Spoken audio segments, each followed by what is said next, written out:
variant at magpapakawala po ng tubig ang Tulya River. Kaya po kayo ay ina-advise na mag-ready na for evacuation.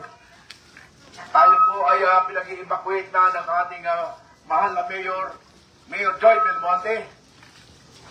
Narito po ang mga kawani ng Quezon City DRRMO at sila po ay bumaba ngayon sa ating area dahil ang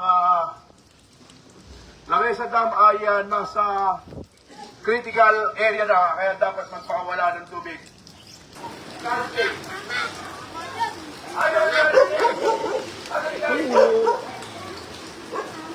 Okay, magandang gabi.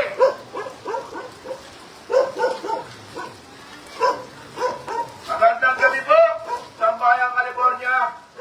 Narito po tayo ngayon upang kayo ay bigyan ng abiso na kayo ay mag-ready sa ating pagligas sa kadahilan ng magpapakawala ng tubig ang Lamesa Dam. Mangyaring be alert at ready. Ari Manuel, baka ikaw na mag-inom. Baka ikaw ay malapit. Hindi ka makaahod. Ay nag-abiso na kayo ay mag-ready na at maganda na at ang Lamesa Dam ay magpapakawala na ng tubig.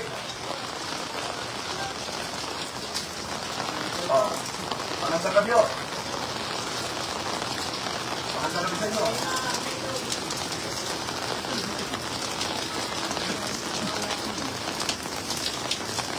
Okay, magandang gabi po natin lahat.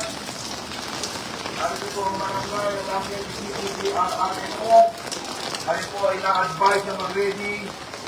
Hindi malayo na pagbukas ang Lamesa Dam ng Prinsada kasi nasa critical level ng tubig. Kaya po nagpapaba ng pagkusa ng ating buling mayor na kayo ay asisuhan. Upang sa gayon kayo ay mabigyan ng advice na kayo ay mag-ready na para sa ating pag-evacuate. Diba?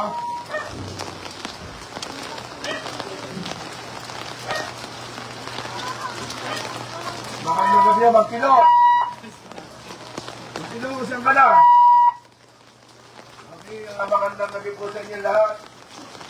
Dahil po ay pinaghahanda na ng Quezon City DRRMO. Sarap ng buhay mo, pare. Ganda ng television mo. Naku ha. Okay, sa mga taga-sambayan. Nakapahay mo ba ng buho?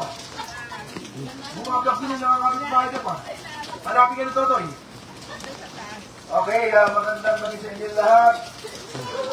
Narito ang Quezon City DRRMO na kayo ay naabisuhan na mag-ready na for evacuation. Sa kadahilan ng ang Lamesa Dam ay puno na, hindi malayo magpakawala na ng alas 12, alas 12.